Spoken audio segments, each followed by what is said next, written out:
Hi, hello, namaste to all my listeners. I'm your host Sarthak Varshney, and I welcome you all to the Balls of Steel show, where you get an insight into the business mindset of the entrepreneurs.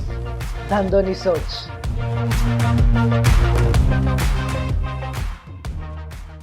Our today's guest is Miss Ruth Samuel. Hi, Ruth. Hi, Sarthak. Hi. How are you? I'm good. Thank you. Thank you so much for having me. Thank you so much for coming in, Ruth. It's a pleasure to have you here. Actually, I would say probably the first guest, if I'm not wrong, to be honest, guessing that someone from South India. I'm just hoping if I'm not miscalculating, otherwise someone might just come and kill me, Sarthik. But I was there, but if I'm not wrong, you're the first guest from South India, specifically Coimbatore. Thank you Wow. so much, and it's definitely a pleasure to have you on the show with us. And how's everything? So first of all, Ruth, how's Ruan? Because guys, I'll just tell you, me and Ruth were talking before this, and she told me that she has a Labrador, and that too a female Labrador.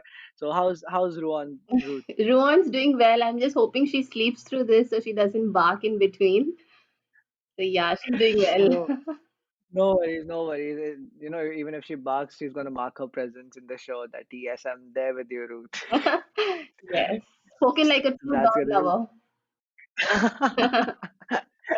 Absolutely, I'm a true dog lover. So yes, moving ahead, Ruth, let me ask you the question that always ask to all of our guests. What is the business that you are into because of which we are gonna say that you've got the balls of steel? Okay, so the business that I do, it's called Grace N Swagg. My business label is Grace N Swagg, and it's all about fashion and lifestyle products. We do custom clothes for every occasion, like for weddings, for birthdays, or for for a baby first year birthdays. So it's basically catered towards women and kids more. Men's wear is also there, but I focus more on women and kids. Okay, okay, okay. Yes. I get it. That's great. Okay, so now, Ruth, why don't you start from the very beginning of your journey and tell me everything in detail from the very starting point till the current point at which you are. Okay, sure. Okay, so I'm going like way back. Just to give a little backstory about myself before I get into my business, I'm actually born and brought up in Mumbai, and we decided as a family we decided to come to Coimbatore. So my dad had a business, so he wanted to come to Coimbatore. So then I came to Coimbatore in my fourth standard, and I remember like not knowing the language, not knowing the people. We did not have any family down here, but still we made the decision to move, and we came. And I remember my schooling days were, it was a bit of a struggle because I didn't know the language and people used to pick on me a lot. But thank God for good friends. So yeah, so they were there with me through it all. So as much as I can remember, since the a very young age, I've always been so fascinated by fashion, the fashion world. And, I remember when I had my first Barbie dolls, and I would always tear up their clothes, and I would always be using it as something else for them, or maybe dressing them up differently. And I think there I never realized that, but there maybe was the starting point of my journey now. And so I remember there's always been this fashion thing in my mind, and nobody in my family is of that. Everybody's from the science background. Everybody is into, science and research. And I was the one person who was so much into this fashion. And yeah, so then once I finished my schooling, I knew what I wanted to do in college. So I decided, okay, you know what, I'm just gonna study fashion designing. And so I pursued my fashion designing course in a college called PSG. So I completed my undergrad there, and I decided, okay, I'll just do a further studies so in fashion designing. So then I finished my post graduation also in costume design and fashion. And so once I was done with that, I was like, okay, so now I need to, work under someone to get that experience to do something. And that's when I started looking out for jobs in Coimbatore. And also the reason why I did not move anywhere else, like people would definitely suggest, why did you want to stick in Coimbatore for fashion designing? So the thing was also, my mother was alone. I actually lost my father when I was in my 10th standard. So that's okay. So my father was like alone. My brother was working in Bangalore. So my mother was here by herself. So I thought, okay, you know what? Let me be here. Let me, try to find a job here. So then I looked for a job and I got two, three opportunities. And so then I remember going for this interview and I got selected. So there was this fashion boutique in Coimbatore. So I went for it, and they told me I could join work as the store manager and the designer of that particular boutique. And so Right. then I joined, and after a few months and days, I realized that it was not doing anything for me. Like I was, I was just, I was not really doing anything. I was like just standing there, just waiting for people to come. There was nothing really that was exciting over there. So then I decided, you know what, I want to have a talk with the owner and tell her, see, this is not doing anything for me. I really want something that pushes me to do something. So then had a talk with her. I spoke to her about what I was concerned about, and then she told me, then she spoke to me something that was the beginning of what birthed my business. So she told me, Ruth, see, I am not into fashion designing. I don't even, I didn't even study fashion designing, but I have lots of money, so I can do whatever I want. So then, that's when it hit me. I'm like, wow, so if people have money and if they can do whatever they want, imagine people like us who are really passionate about what we love and what we want. I mean, we can do so much more. And then that's when I realized, you know what? I'm just going to quit my job and I'm going to work on my dream of having my own brand, even if it's small. I did not think it through. I was just that, you know what? I want to do something of my own. And then I told them, I'm quitting. She kept calling me back and she was like, no, please come. I was like, no, I just want to start something of my own. And then I quit. And that is, I remember, it was not easy for me. I did cry a lot. Also, another incident that happened in the boutique was that, they kept me, the owner told me, I want you to be exclusively in the men's section. And I want you Okay. to wear short clothes. She mentioned this, okay, I want you to wear short clothes. I want you to be in the men's section. And I was like, okay, but then, other girls are in the girls section. Why should I be in the men's section? Because I was the only girl in the men's section. And she was like, no, you just wear Right. short clothes and just stand, and just. So it was basically she was using me as a prop to bring in male customers to the store. Right. And Right. then she told me another thing also. She said, why don't you sell undergarments to men? So then, I'm like, okay, no, this is not what I want to do. So then, so I remember, all Uh, these things, really hit me. And I remember coming home and crying. And then I was like, mhm. no, I'm going to do something of my own. I remember just taking out my drawing pad and just drawing of what I wanted my website to look like. I don't know why I did that. Right. I just did that. Right. I didn't have that drawing. And that's how Grace and Stuff started. That's how, it started 4 years back. In 4 years, it was dead. It was not alive. It was 4 years, Okay. nobody knew about my business. I was working on it. I was, making sure things were done. And I remember also when I got in touch with a few website people and, Mhm. I remember them designing my website and being cheated of a lot of money that Oh I my was God. thinking Okay. of. And but I would say the 4 years, that nobody knew about my business, but I was working on it, and finally this 2 years that people know my brand is something that was worth it, was definitely worth it. So yes, that is how Mhm. Grace and Spike started. That was how it began. That's my story from the beginning. Okay. Okay. Okay. That's, I would say, more than quite interesting Yeah, because I don't have some other word to, justify it and yeah, everything that's there.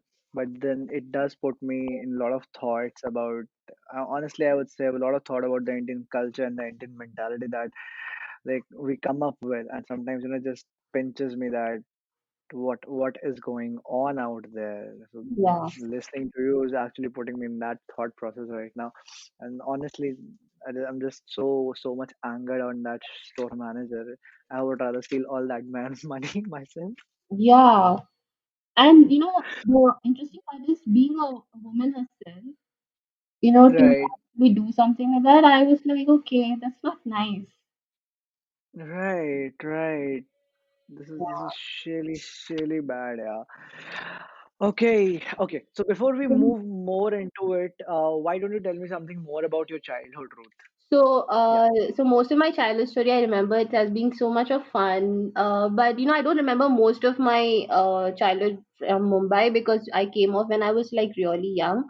But the Mm-hmm. Coimbatore, when we moved to Coimbatore, it was so much of fun. And also, my mom, she's the principal of a nursing college, so I've remembered her working all her life. I also remember, when she had to move to Saudi Arabia for 3 years, and I Okay. was it was just my dad, my brother, and me, and we somehow managed. It was like without my mom for 3 years. At that time, I did not. I was not so close with my mom, so I was like, fine. My dad is there and all. He Right, used to braid right. my hair. He used to, make food for my brother and me and send us off to school, and it was good. But then we realized, we knew that my dad was suffering from cancer, and Oh, that was a okay. real shock at that age for us to understand what was happening. And my father didn't want to tell my mom. He didn't want to make her afraid and worried. So my mother didn't know, but then my dad got really sick, and so my mother had to be known about this. And then she came down. She left her job over there. She came down, and I Okay. remember that my mother and my father had to go to Mumbai for treatment. So it was just me and my Mm-hmm. brother taking care of ourselves, of each other, Mm-hmm. and looking after each other. And I still remember. I'll never forget this day when it was Father's Day, and I was ready to call my father and wish him. And then my uncle was like, "Okay, so your mom and dad have had a big fight, so you guys need to come over here." And they booked our tickets, and then we went there. And outside my dad's house in Mumbai, I saw a lot of people there. Even that time, I did not know, that maybe he died. I just we Right. didn't we, it didn't strike us. And then when we entered, we saw my mom was crying, and that's when it hit me. Oh my god, my father passed away, and I didn't even get to tell him bye. I didn't get to tell him anything. And Mm-hmm. it really that was such a major time in our lives. But then also, I remember my mother saying, what, I'm going to take care of my kids. She could have chosen to move to Mumbai where her family was and have it all. Right. But then she made sure that she still came back because she had a job back here. And then, Sarthak, I'm telling you, Mm-hmm. she single-handedly took care of my brother and me, put us through college, Right. brought us up, made sure that she worked day and night for everything that we wanted. We didn't have any relatives here, nothing, but she took care of us for in every area. And I think that was a very big building block in my life to see my mother single-handedly, even till today, taking care of everything and managing everything by herself, not once also Right. complaining. That really changed my entire perspective about, yes, if even women can do it. They can make a name for themselves, they can do something by themselves. And so yeah, my Right. childhood was, even though all those happened, I still remember being, I was a very naughty kid. Okay, so Okay. yeah, my family's a bit strict, so they never used to like let me out in the night. I used to jump on the wall and get out to meet my friends, and it was like I was the naughtiest kid in my childhood. My brother was the more calmer one, so I was up to all the mischief. And the moments I would get caught was the funniest. Oh my god, I would like immediately hide the Oh, phone. I would do all sorts of nonsense, and I remember being grounded. And oh my gosh, those were like such good times, but it's funny also. I mean, I would dare uh, not jump over a wall now, but that time I was not thinking. I was like, you know what, let's just chill, let's just do whatever you want. And it's just the more uh, they tell you not to do something, the more you want to do it. the more you want to do it, right, right. So then I was like that. But Oh my yeah, God, I get it. So yeah. your childhood has been so much fun, yeah. I mean, so much fun, and yes, a bit. pieces, bits and pieces of sorrows also. Yes, Something that does fill me up and make me feel something. But uh, I don't know why I'm saying, but I'm so sorry for that. Okay, that's so yes, so now I guess I have something which from which I can pick up a lot of stuff and true. ask you questions about your mindset, because as you tell me that the business has been picking up, and we all know how Grace and Swag is doing in uh, Coimbatore. Yeah. So from the very beginning, I'll start from the very beginning. So the first thing that like, although okay, you just told me that although you were there for a very short span of time, but if I ask you, did Bombay teach you anything, or did Bombay instill in you anything?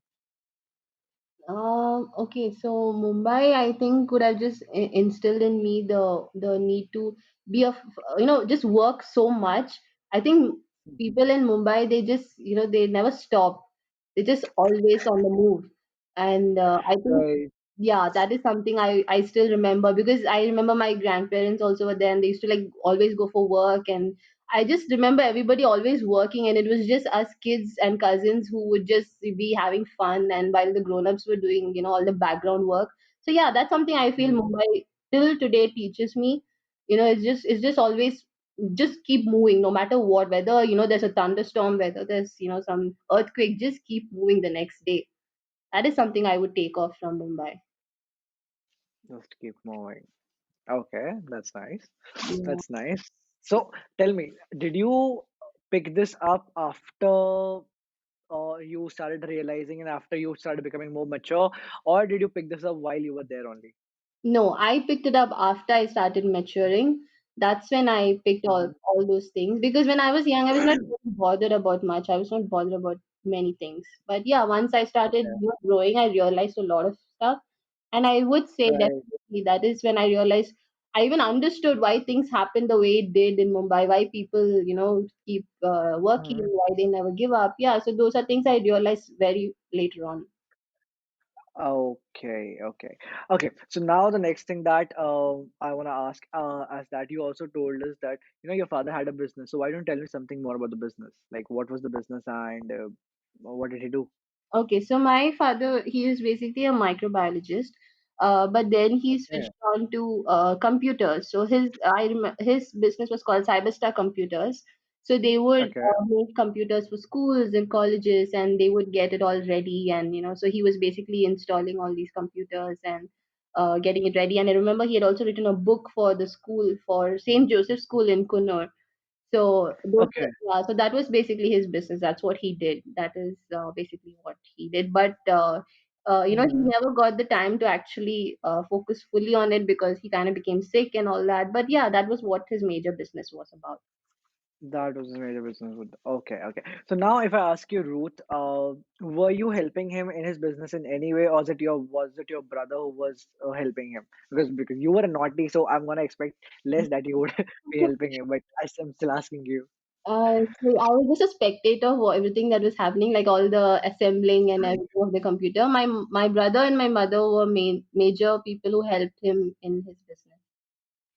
I Okay, didn't, okay, yeah, I okay. didn't do it. I remember he did ask me, I'll teach you how to do all this so that you don't have to depend on anybody else. But I remember saying, I don't want to learn now. I'm not interested in it now. Yeah, Right.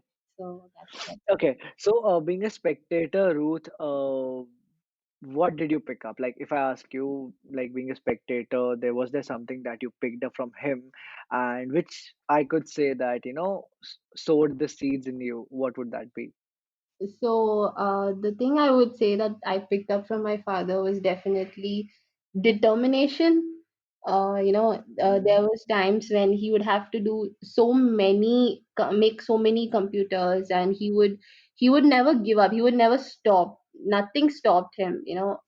Just nothing stopped him. Even when he was sick, I remember he would still work.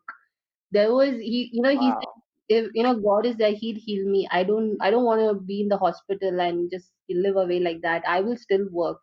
And that is something that I seriously, that's something that I will take for the rest of my life, that determination and that passion for doing what he loves. And today, even I can see that in my brother, that I Hmm. remember when things used to go off in our house, the computers or the laptops. I remember my brother fixing everything by himself. Even when my mother went to Saudi, she installed her own computer. So, those are things that I don't think even you have to study about it. You just learn by seeing people around you. And that's something that I'll definitely take from my father. Right, right, right. Okay. So now the most fun part and the most naughtiest things I would say, and I would relate to your naughtiness, Mm. that you told us that you would tear the clothes of all the Barbie dolls that you would get and probably redress them again, and that was where you said thought and you I could say that that was the point where you could find out, okay, fashion is something that you're more interested into. So when you decided, or when was it was a time to fall come down 11th and 12th and then the college, did your brother or did your mother tell you something that probably do this or that has a better scope of job or something? Because you also mentioned that none of the family members in your family are into fashion and you are the first one there. Yeah. So family, was there any sort of family pressure or something like that? Okay, so my brother and mom have always been very supportive of everything that I've wanted, and also, Mhm. they thought I would be a very good lawyer because I speak well. Okay, I can argue well. So they were like, you know what, you would be a great lawyer because people will be scared to even fight with you. So they probably wanted me. Okay, Yeah, they if I was not doing fashion designing, probably they would want me to become an IAS officer or a lawyer. But when I okay, said that, this is something that I want to learn, this is something I want to do, not once also they said, no, maybe try something else or do something else. They never stopped me in that. They supported me throughout. And, they were, because they kind of knew that I was passionate about this, even when I was studying, when I was doing all these project works, they saw the passion that I had in it. So they not even once stopped me from pursuing that. okay. And like when in 12th, obviously everyone has those signs that I want to get into this field. So did you by any chance doubt yourself or maybe second guess yourself that should I get into fashion designing or something else? No, not even once. I never second guessed myself. I knew this is what I have to do and I want to do. There was not even a Mhm. second thought, okay, you know what, if I don't get this seat, maybe I'll do something else. I did not think about it like that. I was like, I just want to do fashion designing. That's it. I want to learn. That is all. I went with just one Okay. mindset. One mindset. Okay, Yeah. that's like head on, straight, On. banging it. On. That's great. Yeah. That's great. Okay, so the next thing that I want to pick up from your mindset is this is very clear. Like you were very clear in your head that this is what you want to do. Something I would really appreciate because not everyone has this sort of clarity at that age also, Yeah. right? So when you were in college, है ना? Huh. So when in college, how was your college time? If I ask you, because in college, like you also mentioned that you were house arrested sometimes and you were grounded and you were the naughtiest one. So I can imagine आपने college में बहुत हरकतें की Oh होंगी. my God. I, I can completely imagine that. And कहीं ना कहीं पकड़े गए हो बहुत बार. So बहुत बार. when in college, did you like ever imagine in your wildest thoughts, अच्छा नहीं भाई, I will have my own label? Because fashion college में तो every second or third person I believe is of the mindset that I'll open my own label. हाँ. So what was the thing then? How did it shape your mindset? Okay, so college life I feel was my bestest years. So the thing, no, Okay. in South India and Coimbatore, we can't just dress up any way we want in college. There's a dress code. Mhm. So we have to wear, Okay. yeah, we have to wear kurtis. We can't wear jeans. We can't wear all those things. We have to come properly dressed Mhm. with proper dupatta and all pinned correctly. So that's the way Okay. we have over here. But I remember even that time, I would not bother about the dress code. I would still wear the way I wanted. I would like wear a long top. I would just put a dupatta over it and I would wear some like tight legging or something and I would go and I remember my HOD telling me, like I was not wearing the dupatta that time and he came very softly and told me, this is a Uh, co-ed college. You better be wearing the dupatta. I was I was like laughing so badly. But the thing is, I was always dressed differently. I never wore a proper out like chudidar, kurti and dupatta pin properly. I just never did that. I don't know why. I just never wore a proper uniform like the way they wanted us to. And The other thing is, Right. everybody in college knows me for my heels. Like, Oh, everybody knows, okay, fine, she wears heels. If you ask anybody, they'll be like, oh, Ruth, right? In fashion designing, the heel one. And I remember, people from Viscom would come and just photograph my heels. I would wear like such big heels and would wear it every day and walk to my department every day, and that I would even run in that. I was like that. wow. So yeah, I don't and there's so many funny stories that happen. I even slipped and fell with my heels once, and it was like 3:30 p.m. and the whole college was just coming Uh, out. And everybody stopped to just watch me fall. In those oh, heels, and that was the most embarrassing part. And yeah, so I think I had my own style back then. From then only, I was like, and mhm. also another thing is, I was not rebelling. I wouldn't say I was rebelling because Why? I wouldn't say I was rebelling Why? yeah, so even though they said you have to follow these rules, I wouldn't say I was rebelling because I studied well. Because I studied well, they could not Oh, tell me anything. They could not say anything okay. because I was doing what I had to do, right, as a student. So Okay. yeah, so Okay. and first year of my college, I never bunked. I'm telling you, I never bunked. I was so scared of bunking. But then, second year onwards, I started. And the other fear I had was my brother was in the actually his college is opposite mine. So I was like, oh my god, he'll find out if I bunk my college. And oh god, but once I remember I had bunked college and I went out, and then my brother somehow found out. And it was like, yeah, like you said, I got caught a lot times. And right, that time we get Right. into relationships and this and that, and Right. obviously Right. we just Right. freak out. And another one thing, we used to go for a lot of competitions. We would Right. always be the one gang that would go for competitions, dance, fashion shows, or debates or anything. We would just go and do Mhm. it. We had lots of fun. I just remember my college days being so much of fun.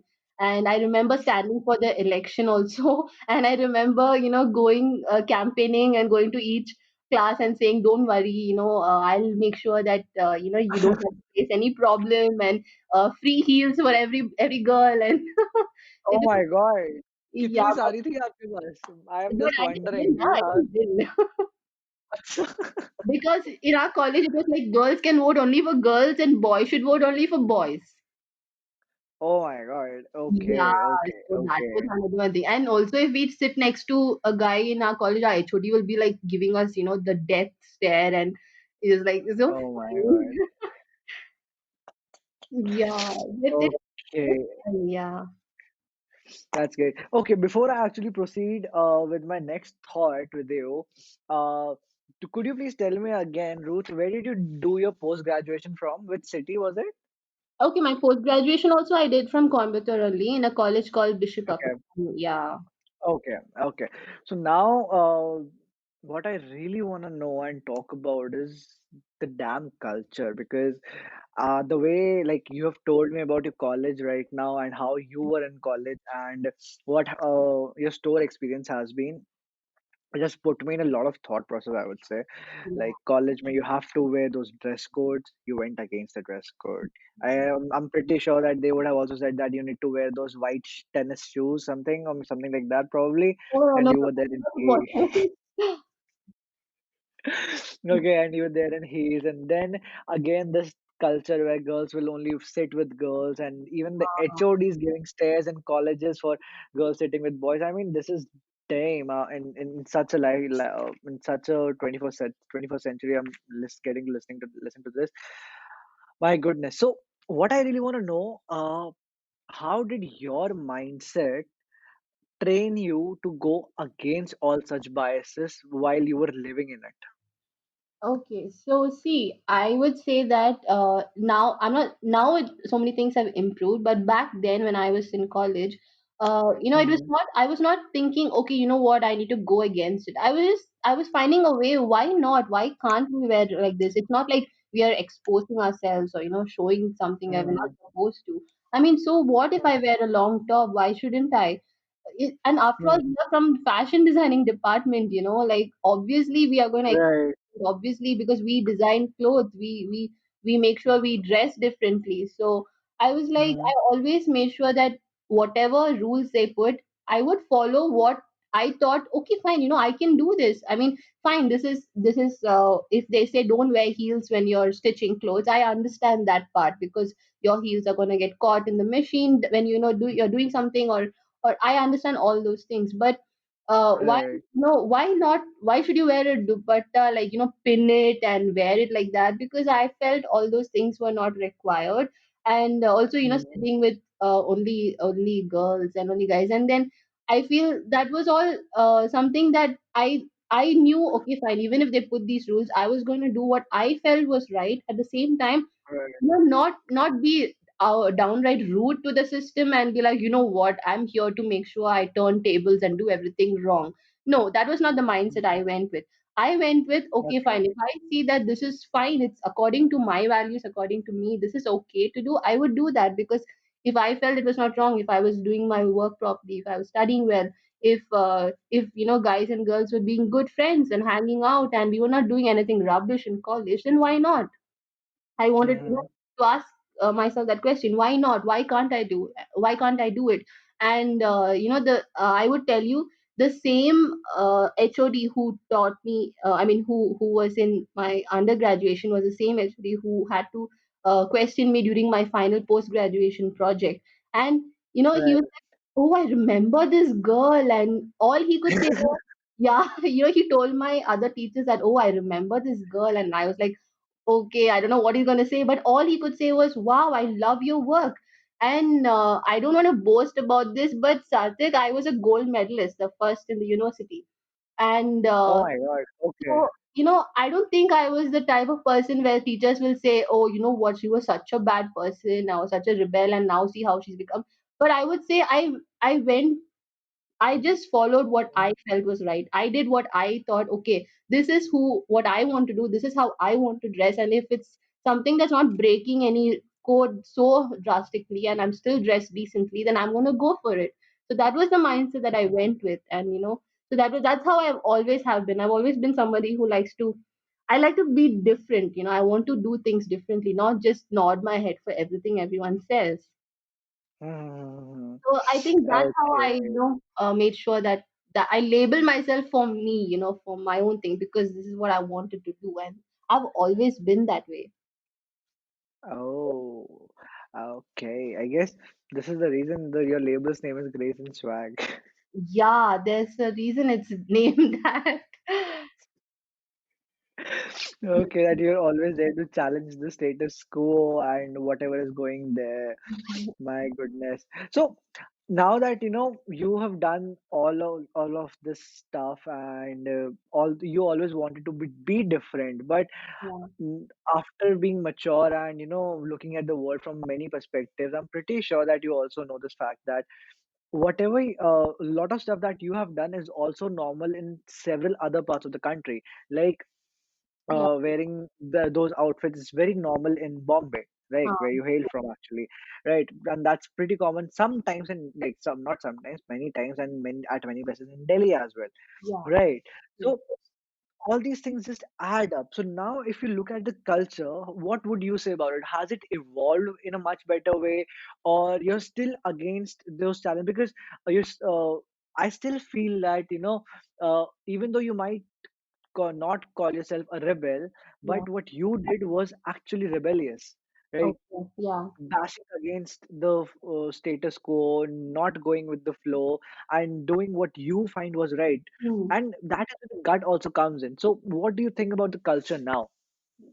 Okay, so now I feel the culture is definitely improving. I wouldn't say it's totally changed, but it's Hmm. definitely improving. I think now people are able to accept, okay, fine, people do dress this way. You can wear an outfit like this and go to the mall. Before, even if you just wear a jeans and a top, people are just going to stare at you. But now I think it's Okay. evolved a lot, and particularly in Coimbatore. The fashion here is a bit slow, but it's definitely improved. People are beginning to Okay. accept a lot of new things, and see, they people are able to understand, okay, fine, this is what it is, this is what the world of fashion is. And I feel, also South Indian actors and actresses are quite fashionable, the way they dress up. So people, they also look up to them, their fashion, and see, oh wow, this is what it is. And seriously, I couldn't agree more that sari is the most uh, glamorous outfit. No matter how many Western outfits come in India, no matter what comes in, Right. sari is such a glamorous outfit. I cannot deny that. And any girl who wears it, no matter which style you wear it in, how many ever drapes you do, it is still gonna make you look so glamorous. And I That's think, for yes, so the sure. culture here is definitely improved. People have started becoming more accepting, more open minded. They started accepting a lot of things. Otherwise, my designs wouldn't sell. People who are coming to me, the Right. customers who come to me, they actually want different styles. They want, even in blouses, in sari blouses, they want different styles. They want halter necks, they want off shoulders, and some styles I've not even heard of, and they want it. So if they're coming to me asking for that, that's definitely because they're more exposed to a lot of other things, and Wow. yeah, they're more accepting. So now the culture That's is great. definitely improved. That's great. That's great. I was actually gonna say that is, I guess, this is the reason that which has helped you a lot in your business to grow, because the culture has improved now. We That's the way I can see it now. Okay, so now if I move on, let's dive down into your post graduation as well. So how was your post graduation like? And if I ask you there, because now though those four years of undergrad are done and you are stepping into the next 2 years of the life in education field, were you still not aware that what would I do, or I would just take up a job or something like that while you were stepping into post graduation? Okay, so the whole point for me to even continue a post graduation was because I was not done learning about the fashion world. I wanted to learn more, Okay. and that is why I decided, okay, let me do a post graduation also. Let me, it was not just to add another degree or something, but I Mhm. wanted to really learn. And so I just went ahead with my post graduation, and I remember the 2 years being so nice, so much more in depth of learning, because there's a lot of learning that happens, and it's a lot of practical work that goes into it. And I enjoyed my research work thoroughly. It was something that I enjoyed a lot. My initial research topic was about designing clothes for children who suffer from cancer, for making it Right. easier for them to wear their clothes. But when I saw the kids over there, I was too emotional. I couldn't take it. So I had to, kind of drop out of that. And then I made my project was about introducing punk fashion in Indian wear. Punk fashion was Oh, something that I yes. don't think a lot of people knew about. Punk about punk. So I wanted to really dive into that and see how I could use that. Right? Punk is all about the rebel nature. Yes. Yes. So Yes. I Yes. wanted to Yes. Yes. introduce that rebelness into the soft Indian culture. So that was something I wanted to do, and I did it. And I remember I had to go asking boutiques about what they thought about my designs, and a lot of people were.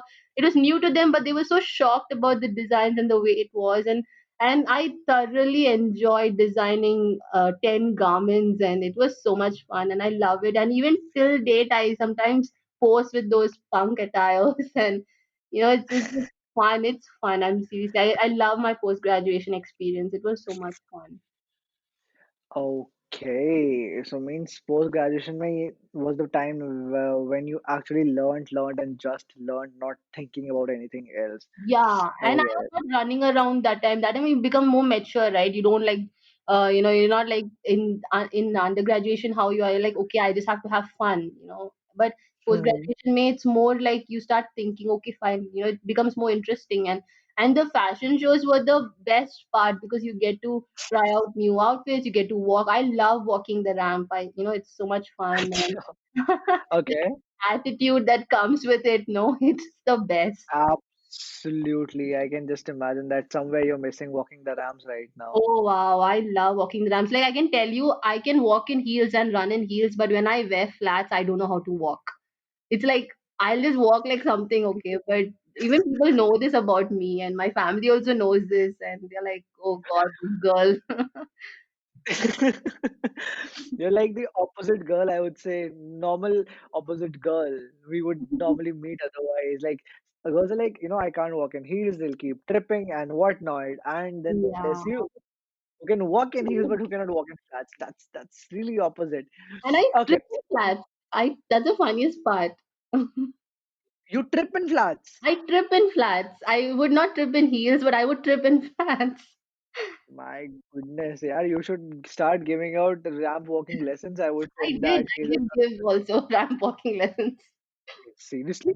Yes, to college, I did go and train them on how to walk and how to do the poker face, and it comes naturally to me. Wow. Then why didn't you get into modeling then? Oh Like, yeah, many people did ask me why didn't you get into modeling. The thing hmm is, I like to design. Okay, I do like to pose. I do like to do that all for fun, but that's not something I want hmm my work to be around. So that's not okay. something I've thought about. Okay, you know what? Let me get into modeling. I love acting. You know, I love all that, but I like to design more. Okay. Yeah. I get it. So now that wraps up your education, I would say. And so this store experience, was it just after post graduation or did you do something in between also? No, it was just after post graduation. I did not do anything in between. It was just after post Yeah, graduation. it was after I post. get it. I get it. So yeah, this lady has put in a lot of questions in my mind, I would say. Okay, Okay. so now again this culture stuff here, which I really wanna, poke about because this pinches me a lot. Okay. So when she actually asked you that, first of all, literally saying out this thing loud that, I've got money, I can do whatever the fuck I wanna Um, do. That was really, really bad. And next thing offering you to, sell men's undergarments, that to in men's section wearing short clothes, hmm. you quit the job there, but that also did instill in you, as you already mentioned, that that you will do something of your own and you cried a lot.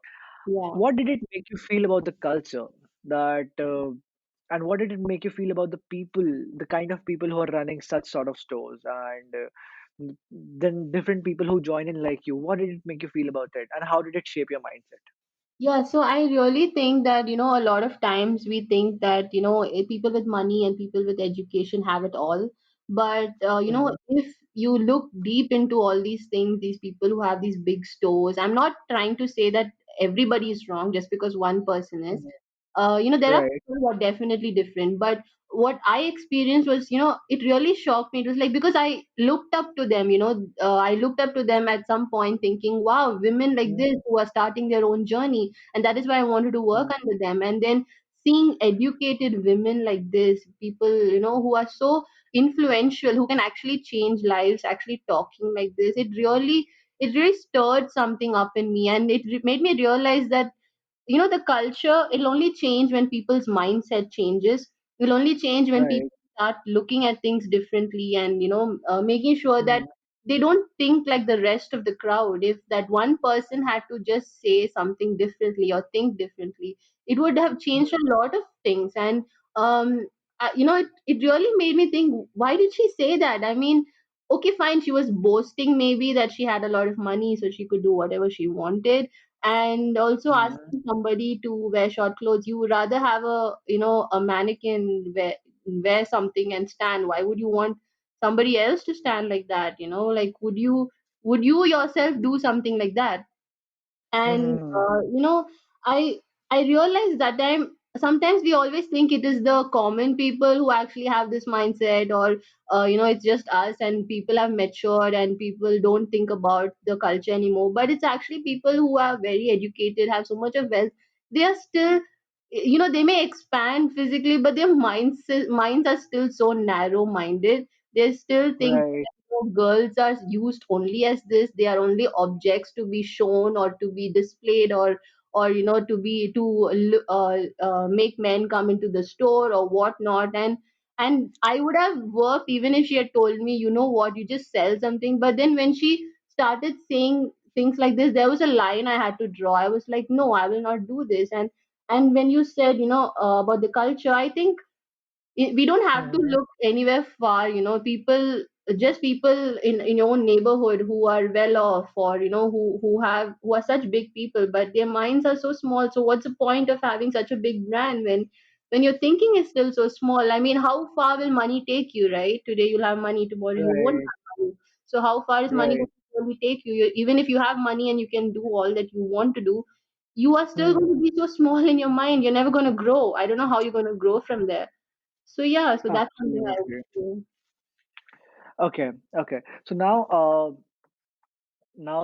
would want to ask and learn more about your business mindset, but before I get there, there's this thing that I really want to know, that we all know that everyone has circumstances, right? And everyone wants to support. So when after your father passed away, and you also told that your mother took uh, on the responsibility for you and your brother, and she did a lot of hard work. So when you were in college, did you not have the urge, or did you have the urge to support the family in every way possible, or probably make some extra bucks or something like that? Okay, so in college, I really was not thinking that, I want to support the family. I was more about, Hmm. I just want to have fun. But towards my post graduation, I decided, what, I want to help in some way or the other.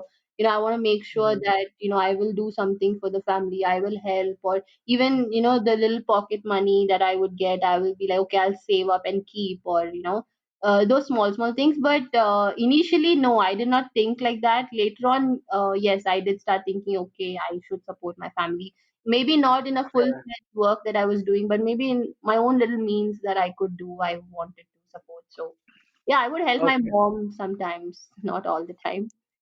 Now it's Okay. different. Now it's different. So, okay. So now the next thing that really pumps up is that when you left, how long did you work at that store, Ruth? I worked for around 6 months. 6 months. Okay. So now when you wanted to start your own label, okay. Yeah. So how did you manage the initial funds? And how did all the planning and all that stuff happen? So the initial funds, what happened was my mother had to sponsor for me. So Okay. she put in a little bit of money for my website, get it running, get it starting. And so that's how I got my funds. And then the bad part was, okay, so I asked these people to design my website, and for every little change I made, they kept increasing. And but the outcome was never good. It was always the same. It was still the same. It was not what I wanted it to be. And so I remember, Hmm. the hard earned money that my mom put, it just went off in that.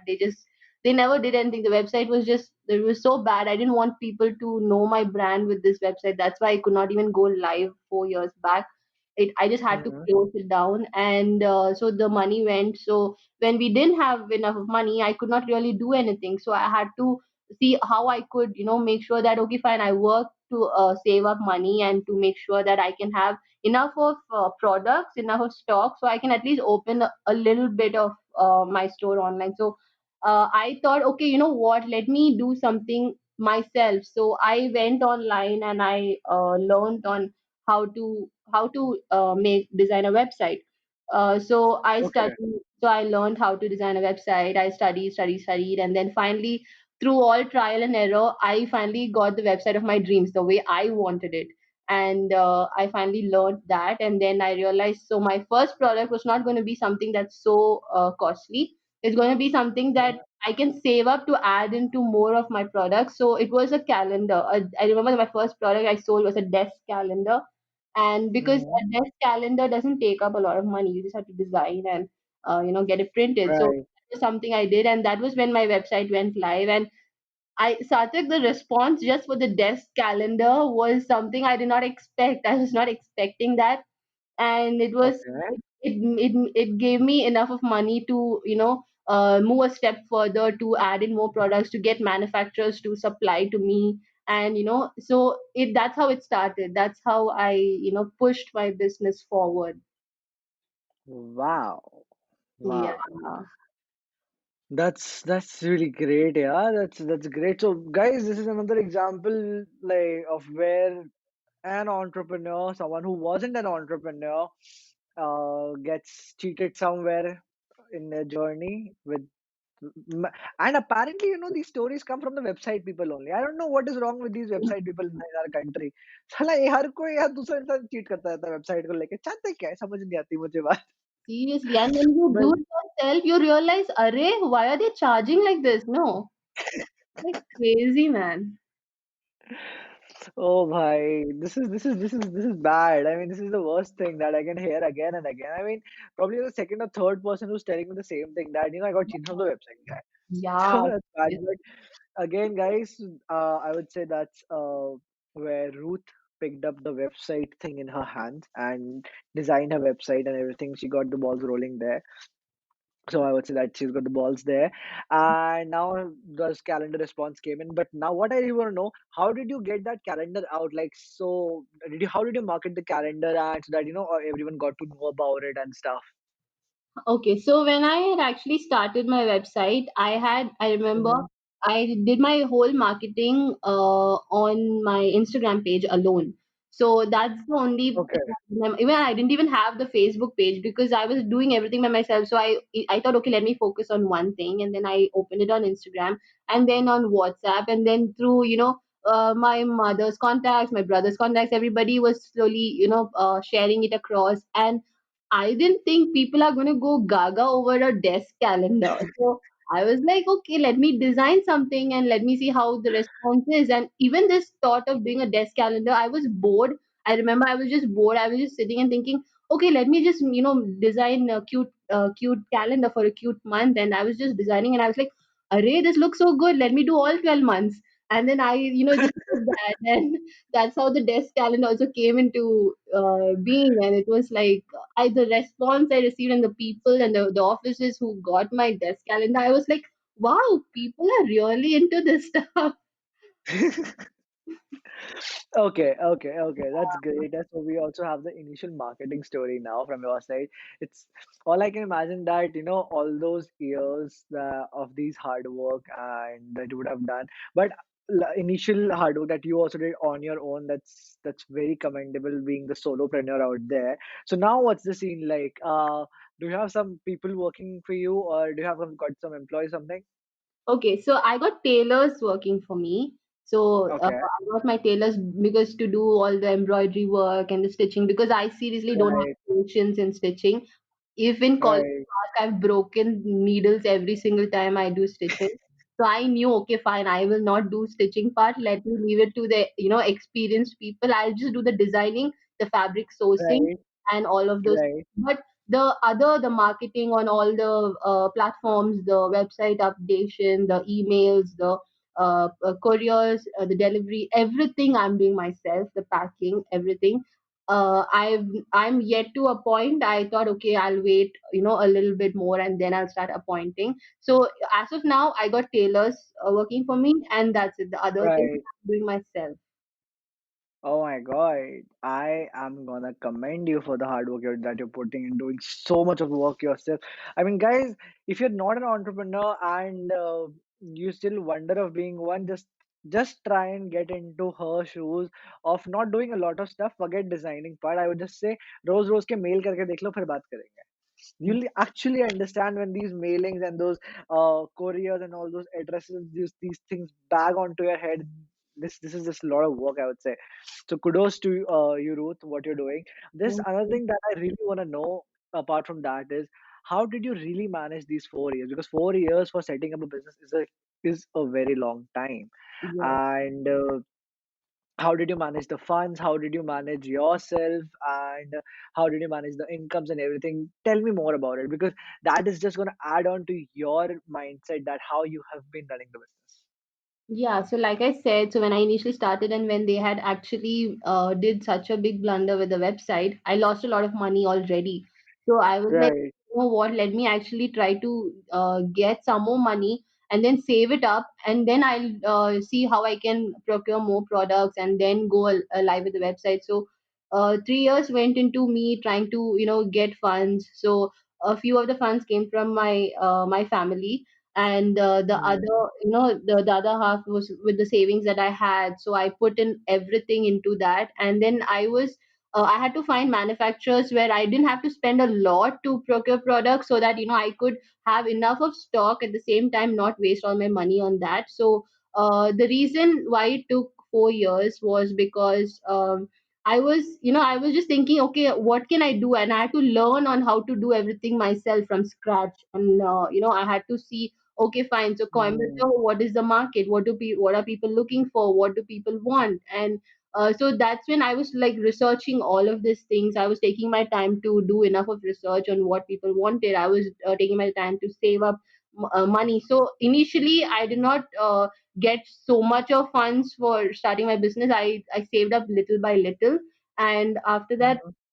I was like also asking a lot of people on, how do you do this, how do you make a, start your business, what do you do, what are the steps. So I was like learning a lot. And also the reason it got a little bit more delayed was because we actually my brother and my sister-in-law lost their baby. So that was Okay. another rough year for us. 2018 was a really rough patch where we were taking care of the baby. The baby's a bit sick, and so I wanted to make sure that I spend my time helping out as much as I could. And then, we lost the baby, so we have Mhm. to like prepare ourselves for yet another loss. And there was a lot of thing, and it was during this loss was when I was like, okay, I cannot sit moping around. I have to do something. And Mhm. that's the night I remember, sleepless nights where I would stay awake till 6 o'clock in the morning, just working on the website, making sure I get everything sorted, everything ready, everything done. And yeah, so that is when I that is how I prepared this Grace and Swag to go live and to come where it is. And I'm so proud actually of myself that I did it myself, the website the way I want. Even today, if I have to upload something, I don't need to ask anybody's help. I can just do it myself. Right. Even like you asked, why didn't you do modeling? I model for my own clothes on my website. I Yes, yes, do yes. my own modeling. And I even was called to speak as a guest speaker to these colleges. And that time also, many of these people said, if you want any models, let us know, we will also model for you. And I was like, yeah, sure, sure. It actually happened last year, so I was like, yeah, sure. So that's when my business became even more reachable. So many people came to know about it. And so I would just say that 4 years, like you said, it was a long time, but I feel that was the years of experience that helped me a lot.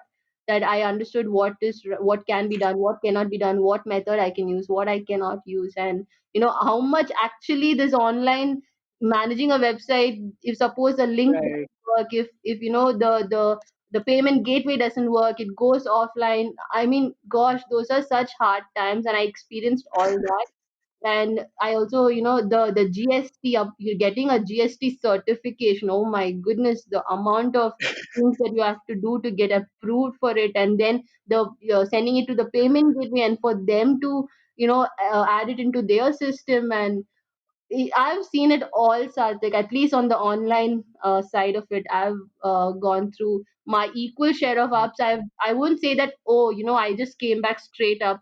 No, there were days when I was like, gosh, I don't want to even, think of actually having to face this again. But then when I finally looked at my website being completed and the way it looked, I was so happy. And Right. this is the image I want people to see. This is what I want people to recognize Grace and Swag is. That is why I kept postponing it. If it was not good, I was like, no, I will not put it out. I don't want to see my brand like this. So I would be so hard on myself until it Right. was perfect. I made sure it did not go live.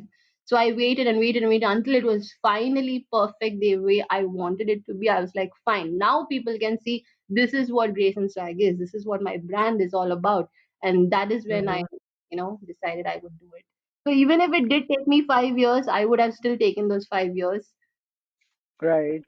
Because I don't want anybody to remember, oh my god, what is this website? Why does it look like this? Or what are these products? And so I wanted, like, I'm a bit of a perfectionist, but yeah, so that's what I would say.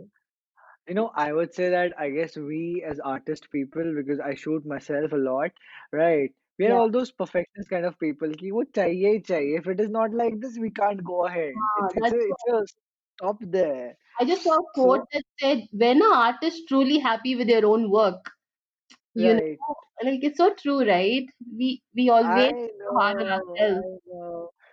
I know, right? I'll just give you one small example from my experience. So Ah, there was this client I was working with, okay, and we were shooting for them.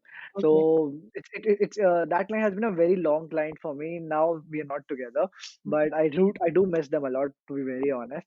So there was this one fine product okay, that that we shot and that came after editing. Okay, okay, and when I looked at the product, I was like, "Fuck, this looks super amazing!"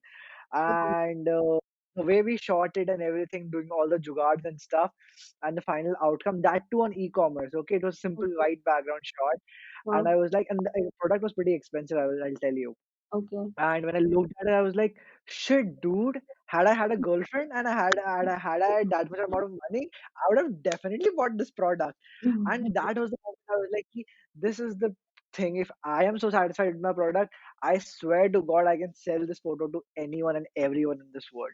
I wouldn't take a second guess on that.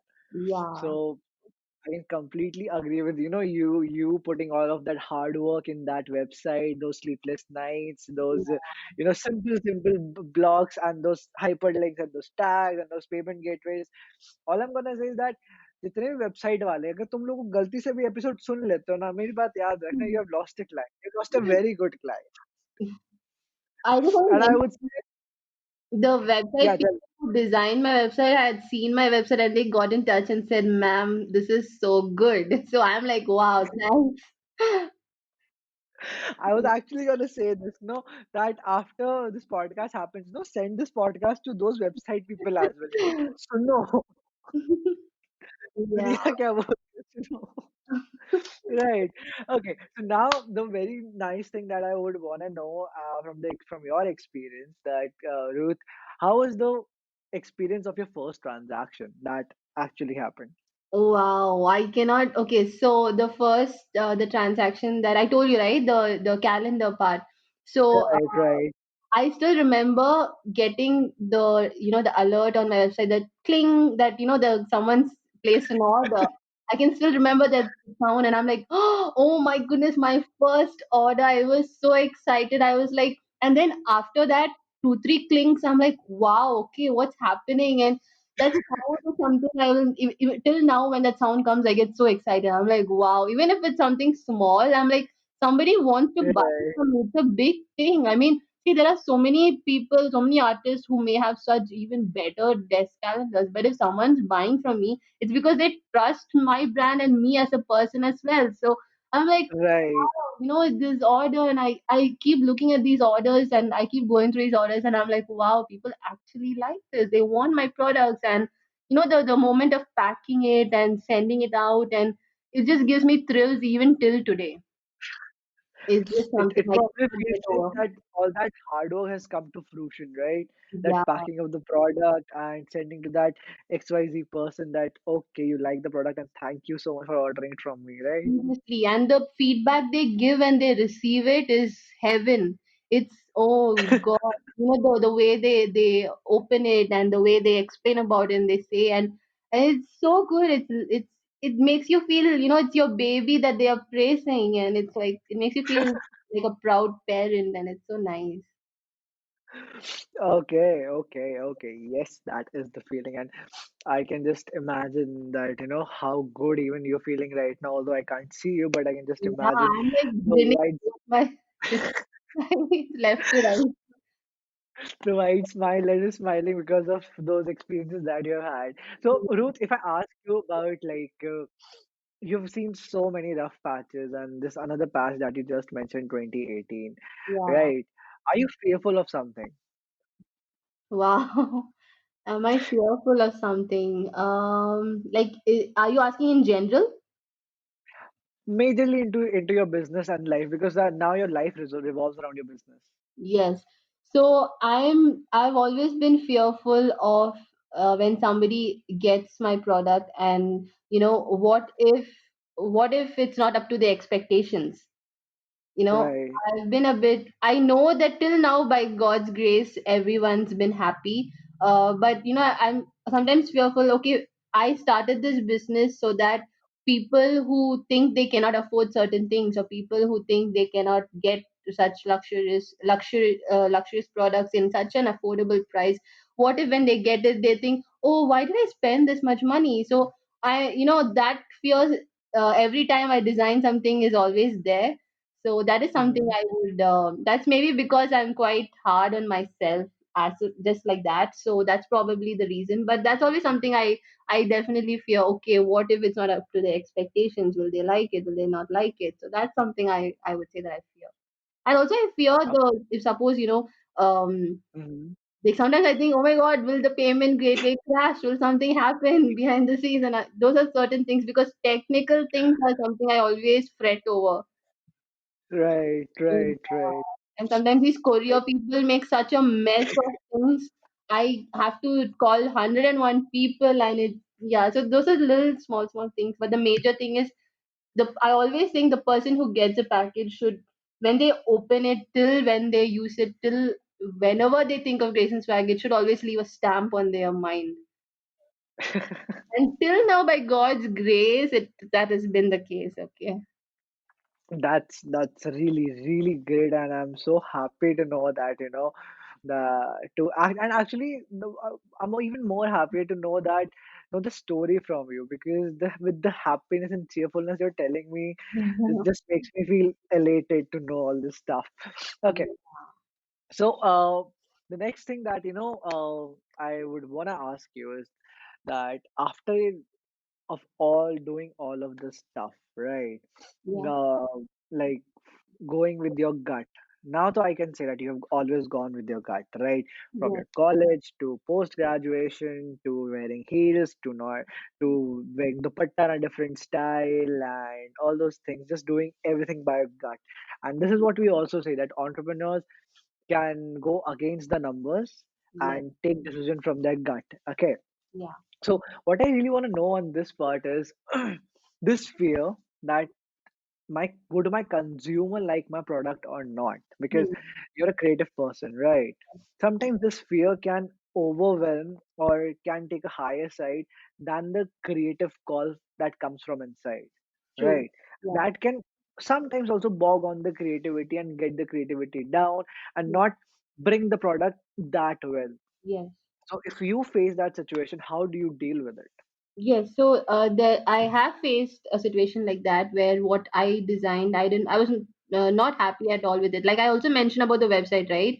So Right, if I'm happy, I will not let it out. So there was a point where a client wanted an outfit, a dress, and then I was they keep changing also. Sometimes they want this design, sometimes they want that design. So I was like, okay, I kept changing, but then I realized this is not me. I would not sell this. I mean, even if the client wants this, even if this is what she wants to wear, it has to have my tag somewhere too. It has to have, okay, fine, this is an outfit from Grace and Swag. So I was like, right, okay, this is not me. And it was actually a good amount that I was getting also. But then I just could not do it. I just could not do it for the money. I had to tell her, you know what, I am sorry, but please find somebody else. I cannot do this because it is not something that is my brand, and I have to stay true to my brand. And it's okay if I have to lose money. But you know what? Because I was honest, mm, till now I have that customer, and she has brought my products. And she could have left. She could have said, "Oh my God, what is this? Why is she speaking like this?" But right, I stuck with what I believed in and what I'm true to. And like you said, if I did feel okay, it was not good. It was really not my design. It was really not something that I was inspired to create. So why do I want to send it out? I didn't want to send it out. And I had to tell, it was hard. I had to tell her, but you know what? I have gained a relationship, an honesty and a trust, and I've gained that customer. It's not that I've lost that person. Yes, I've lost money, but I've right. gained that person, and that person is still buying from me. So I don't think I've actually lost something a lot. No, I would say that in India and otherwise also, having a relationship is always a better choice to have than money, because a transaction could be one time, but a relationship can is gonna last longer. That's And over the period of time, that relationship is gonna get you even more money. yes. So it's okay, I would say, that losing on those transactions. Okay, so the next thing that I would want you to run back to your timeline and pick and choose and tell me the biggest failure that you would have gone through in your entrepreneurial life, and Uh, what did it teach you? okay, so the biggest failure I would definitely would say was definitely the initial the website thing, because Mhm. when you are starting, you trust everybody. Okay. Right. So you just trust everybody, and that show, actually when you start is when you actually you're so fearful of because there's so many risks involved, and it could have actually stopped me there. It could have actually put a full stop to my dream. So that Mm-hmm. was actually, I wouldn't say it was the biggest failure. That failure turned into a stepping stone for me. But at Mm-hmm. that point, looking back, that was something that, because I lost a lot of money in that, that moment, that was a lot of money that I lost. And by God's grace, in Right. 2 years is I did not. So that is why that time, because my business wasn't even running, without my Mm-hmm. business running, I lost a lot of money. So that was a very big setback for me, which actually took time for me to actually learn how to design a website. So it really pushed it further. The launch, it pushed it further. But that was probably I would say it was the biggest failure, but at the same time, it was a very big stepping stone also for me, that Okay. initial stage. So how do you take care of such things now? Because see, trusting is always going to be an issue in the Yeah. business world, I would say, right? So how do you take care of those factors, and how do you take care of such partnerships or clients or services that you get into with other service partners or people, I would say. Okay, so remember I told you about my tailors. So Yeah. tailors who work for me are the same tailors who help me with my project work. So I've built a bond with them from that time. So Oh wow. yeah, so my tailors are someone who are, very close to my heart as people also, not just, I just don't treat them as tailors. So Right. there are times when they have ruined a lot of my outfits also, I must mention that. And I've gotten really upset about that. But when you correct them and they do it again, so like you said, trust is something. Yeah, it will. It's a very sensitive thing. It can break also, but they have stuck with me through all my tantrums of saying this is the design I want, this is how I want it, and they have done it all, and that's actually. Even with customers, what I do is, until unless they're satisfied with what they see, is only when I get the money. And that is, I Right. feel, something that I trust. It's trust both ways. People come to me, making sure that I will deliver what they want or even better, and I trust them knowing, what, they will definitely pay me. So Mhm. I feel I've grown a lot. I don't just blindly trust anybody anymore. If there is something that I can work out myself, I definitely learn how to do it myself. Like even the web, be it the website. Even now, a lot of people come and say, "We can help you with this. We can help you with that. We can, even start a branch for you in our city if you want." But as you grow, there are going to be a lot of people who are going to come to you. But Right. you have to make sure that you are very careful in whom you choose, because see, when you grow, there's always going to be people who are ready to pull you down also. Equally as there Right. are people who are ready to lift you up, there's also going to be people who are ready to pull you down. So I've been very careful in people whom I trust and whom I collaborate with. So I only collaborate maybe 3-4 times I've collaborated, and they have been the best of people. And I'm very, like you said, those, once I lost that trust, I definitely make sure that whatever I can do myself, I do. Uh, Other things I'll right. say, okay, maybe I can ask this person, I can ask that person. So I'm very careful that way. Yeah, for my business. Okay. Okay. Okay. I get it. That's nice. Okay. Another thing that, I would love to know, and I've seen that, this thing happens with many early entrepreneurs that when they ask their parents to sponsor them for some time, right? So Yeah. there's also this thing that they tend to give the money back. So do you have something like that that you're willing to, that you have given the money back to your mother, what you took from her, or you're repaying her over the period of time, something like that? Yes, I would love to say that I am. Yes, I am. I started giving back to my mother, and I don't just give back to her. And yes, over a period of time, I don't just Mm-hmm. give back to her. I make sure that I, save up and I buy something, because she would never buy anything for herself. So Right. buy something that she thinks it's too expensive and she doesn't want to spend money on it. So I know, if she likes this Versace perfume, I'll be like, okay, you know what, I'm getting that for her. And those are ways that I make sure I repay my mom back, even though she'll never ask for money back. I Hmm. that's something that I will always do. I will always, make sure I give it back no matter what. Right. I guess this is how the parents are, no? They just say Yeah. that, कर लो, जाओ, खुश रहो, जी लो अपनी जिंदगी. Yeah, true, true. Right. Okay. So Ruth, if I ask you, are you a money-minded person? Not at all. I'm not a money-minded person at all. Okay. Tell me more about it. Yeah, so see, I'm a person who I cannot just be a money minded person. Like, I know I am starting a business and it has to have funds, it has to have money, and all that is good, Uh-huh. and I accept it. And I do, it's not like I do it for free. I never do anything for free. Even if it's my Hmm. own family, they pay me. I make sure they pay me. Even if it's my own friends, I make sure they pay me in full. I've made that very Right. clear to people. But why I say I'm not only money minded is because that's the reason my products are very affordable. If you ask anybody, they would say my products are the most affordable in anywhere. I think in Coimbatore also, because I targeted college people mainly, because my target was like, okay, college people are all by themselves. They're saving up and they're living far Right. from family, and they may want to dress up well or buy something, and how are they going to do it until unless it's affordable? So that is why I made Right. the products I sell has a lot of quality, and Hmm. at the same time people think they actually spent a lot for what they actually, I mean, they spent less for what they actually got. They got more than what they spent for. That is what I want them to Right. feel. And yes, I am getting paid back a lot this year. I am getting a lot of profit this year. But when people actually pay me also, I don't feel the happiest. But when they actually speak about my product after that is when I truly feel Uh-huh. happy.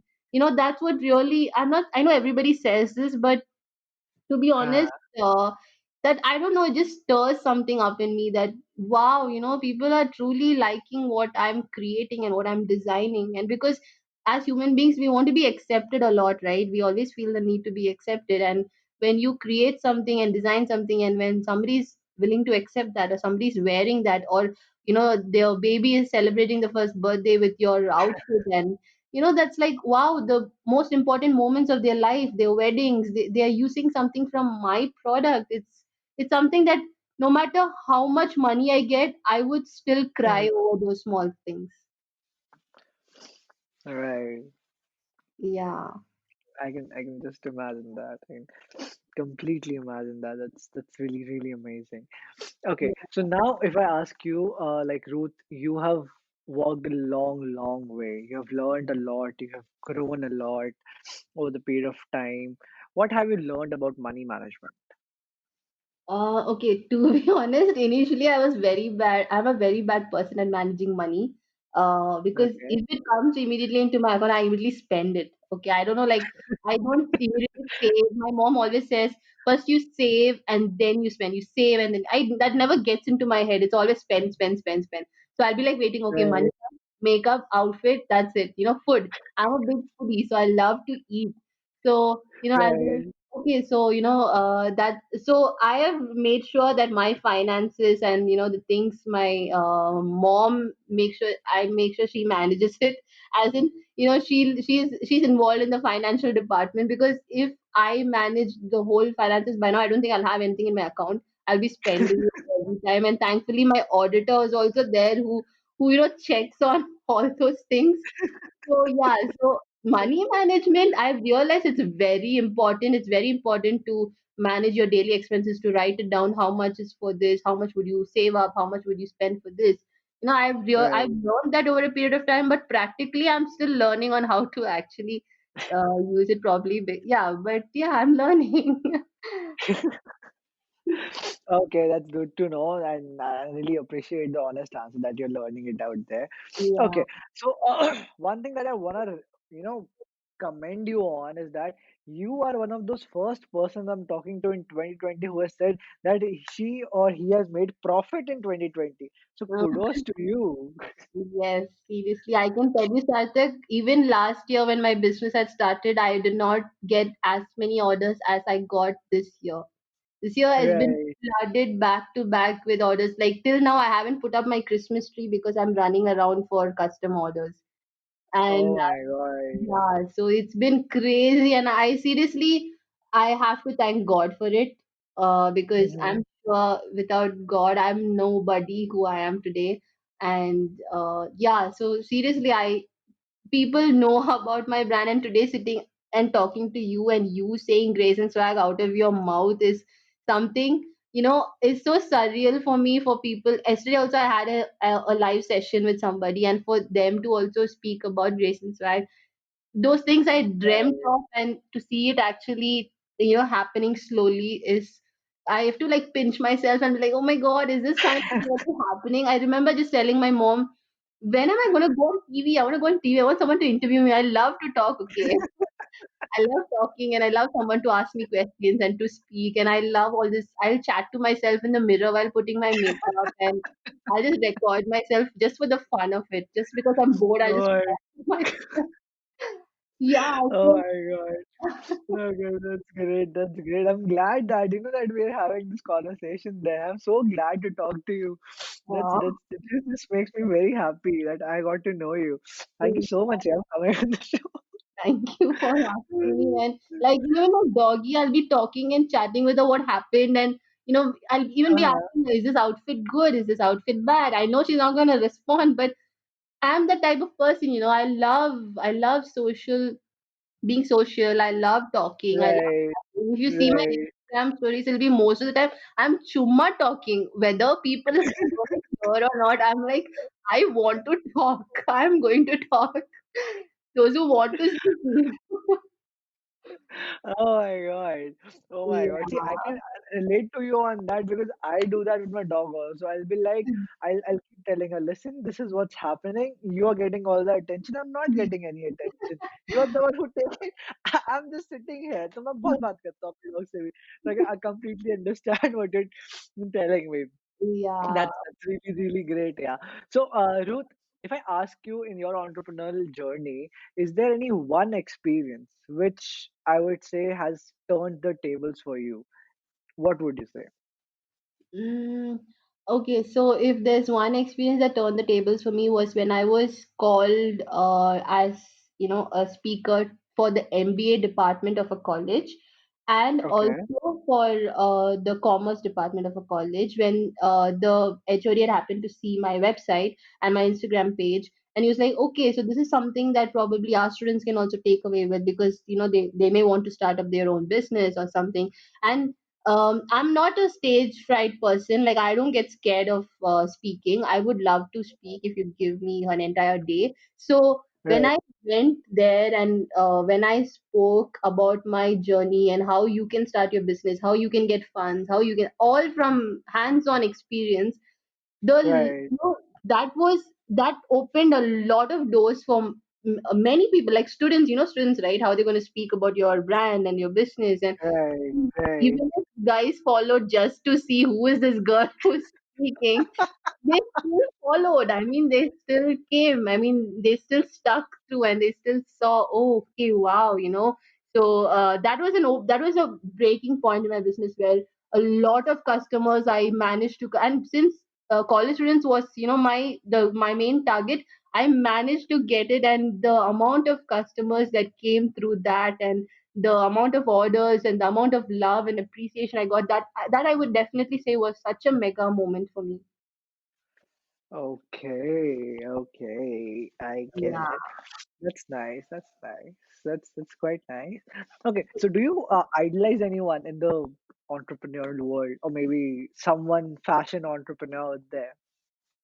Okay, so I really, really like a few people. I would not say that I idolize them, but I really look up Mhm. to them as people. Also, it's like my local people. Also, there's a person called Steffy Marvin, and Right.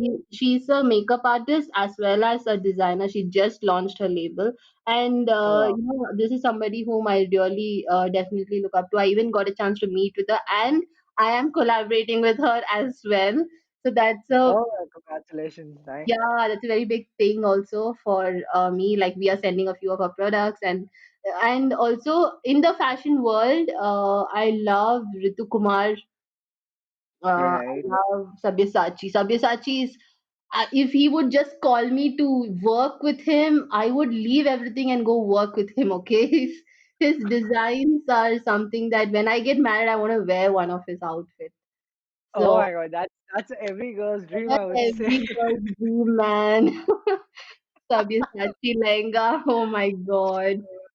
I am the very same person that I'm like, oh my God, the very same thing. I mean, honestly, in my family or in my with my friends, I keep talking about it. Although they're like, Sarthak, you're pretty young to talk about marriage, but then like, dude, listen, जब शादी होगी ना, तो मैंने और मेरी बीवी ने दोनों ने सब्यसाची पहनना है। मैंने कुछ और पहनना ही नहीं है।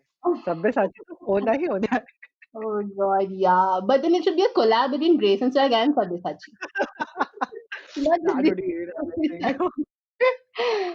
Yeah, That so would and be I amazing, like yeah. Presha Bajaj also. Her designs are really fab. Right. And yeah, so these are some people whom I follow and whose designs. And I love, okay, if I have to describe who I am, who I am, Pooh, right? The character, Kareena Kapoor, Yes, Pooh. definitely, I'm that definitely. person. I'm that extra. So कौन like, है वो जिसने मुझे पलट के नहीं देखा है? yeah, I'm that extra. So my brand is also that extra. Okay, okay. I really love her I attitude and the way she is. I really like हाँ, हाँ, हाँ. her. And Deepika Okay. was my favorite. That's because your favorite. That's great, yeah. That's great. Even I love Deepika a lot, a Oh, lot. I yeah. wish she listens to this podcast. Yeah, and then we also listen to this I podcast. know. I I wish. think one day you should interview her also. I will definitely try. Please help me out. Reach out to her Yeah, you should or reach her out manager. to her. Yeah. Okay. Another thing that I would wanna know about you, Ruth, is that since we already talked about gut feeling and that you go with this stuff if this is right to me, and Yeah. you did so in your college also that uh, if it felt right and it wasn't against anything, it was the right thing to do and I would do it. So Yeah. if I talk about in the business perspective, how has this shaped up your mindset and how has it helped you in the business? Okay, so actually going with your gut a lot of times in the business world can either, be a good thing or sometimes it can be a setback. Because when you go with your gut, the thing is you are going against what others are doing. I mean, Right. what others are anyway doing. So sometimes the acceptance from people may be in your favor or it may not be in your favor. So there are times when the designs I put out, sometimes people are like, okay, maybe I don't think it's right for the South Indian market, or I don't think it's fine for for us. So, but still, I did stick with it.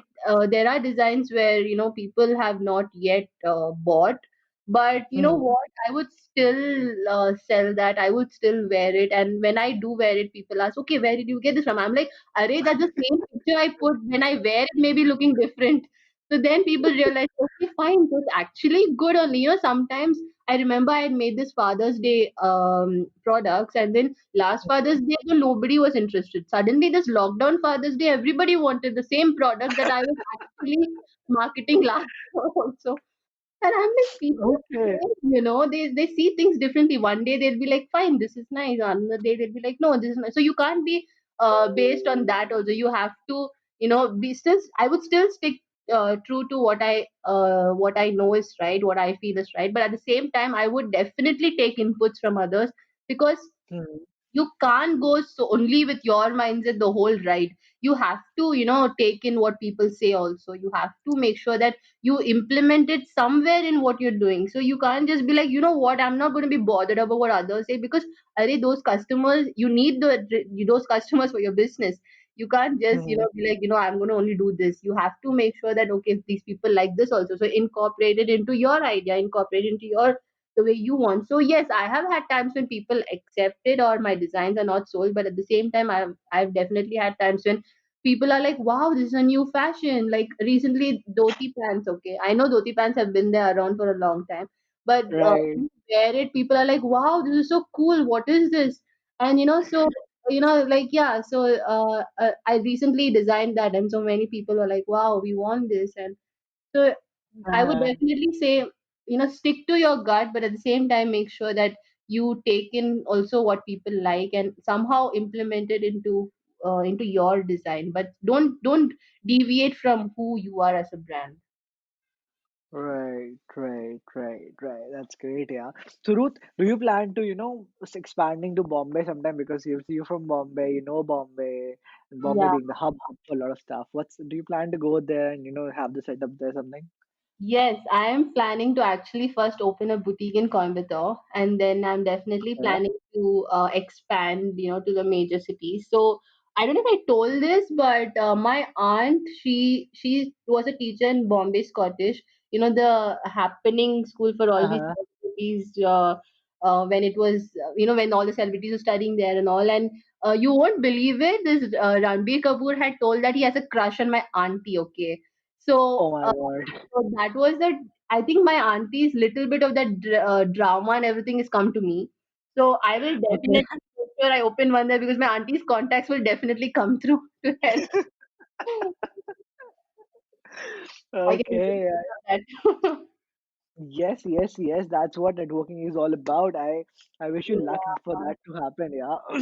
Thank you With so that much. said, I guess I'm all done with the all my questions that I can think of asking you.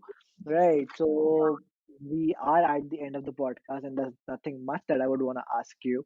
Okay. So before we wrap this up, Ruth, what is your business mantra? Sorry, I didn't understand. What is your business mantra? Okay, what is my business mantra? My business mantra is own your swag. Oh my God, नाम को मंत्र बना दिया. Just own your swag, whether you are just wearing a even a night dress or even anything, as long as you have enough of swag and you know how to just own it. That's it. That's my business mantra. I'm gonna enjoy writing this business mantra. Own your swag. No, but this again is this sounds as cool as it can be, but then guys, I would say that this has a lot of deep meaning also if you think it about it from the right perspectives. That owning your swag is also about owning yourself, and coming to peace with what kind of person you are, what kind of things you like, and how you implement those things, and accepting yourself to a greater level. So when you start doing all of that stuff, I also believe that that starts showing in you, in your work culture, in your outfits, in the way you carry yourself. So yeah, I don't know if Ruth thought about this. Ruth, did you think about this before, or did I just speak it, or are we on the same page already? Yes, we are on the same page. Just yesterday, I had a talk about self love and accepting how this generation, needs to accept who they are, and it's okay, to be unapologetically yourself is what I mentioned, and Right. you did put it in the same way. Yeah. Thank you so much. So yeah, next thing I would want to say is, guys, सुन लो मेरी बात. अभी रुको, रुको थोड़ा suspense में जाते हैं. Ruth, before I get to that point, there's just one thing that we do. We ask all of our guests to recommend us another entrepreneur whom you think has a very inspirational journey, and we can call them on the show and talk to them about their journey. So whom would you recommend? Okay, so there's this person, this guy whom I know, and his name is Samuel, and he has his online music school. His brand is called Online Music School, and he's Okay. grown tremendously in just the few months that he started his business. And I definitely feel he'll be the perfect fit for this. Okay, that's great. Then I would request you to help me to connect with him, and when the podcast happens, I'll make sure that you both have each of those links and you both listen to each other's podcast. Right now, the guys thing that I was gonna, I'm sorry, tell you is that go and check out Grace N Swagg. First thing, ठीक है? Do follow her on Instagram. Second thing, do place an order. इसको सुनने का तो ना पिटोगे सबके सब. ठीक है? I'm just joking. Do place an order on Grace N Swagg because. I'm gonna say this. Ruth is targeting a very nice audience, and she's kept in mind that the college audience. So many college people are gonna listen to this. I'm pretty sure. So do buy something, and support her, help her grow more and more. And I really wish that brand grows pan India and global very soon. So wishing you all the best with that, Ruth. And I would want to thank you so much for coming on the show. It was a sheer pleasure talking to you. Thank you so much, Sarthak, for having me. And seriously, you're such a chilled out person to talk with, and it's just been so spontaneous and such a flow. It's like as if I've known you forever. Thank you so much. That means a lot to me. But definitely sometime soon when I'm flying to Coimbatore or maybe Ooty or somewhere, I'll definitely meet you in Levi stop. Looking forward to meet you, Ruth. Thank you so much. Take care. Bye bye. Okay, bye. I hope that you're able to take back something insightful from this podcast and apply it in your life to be a better version of yourself and add to your Dhandho Ni Soch. If you know someone whom you think should feature on my podcast and has a very inspiring entrepreneurial journey, then do drop me a DM on my Instagram, SarthakVarshney.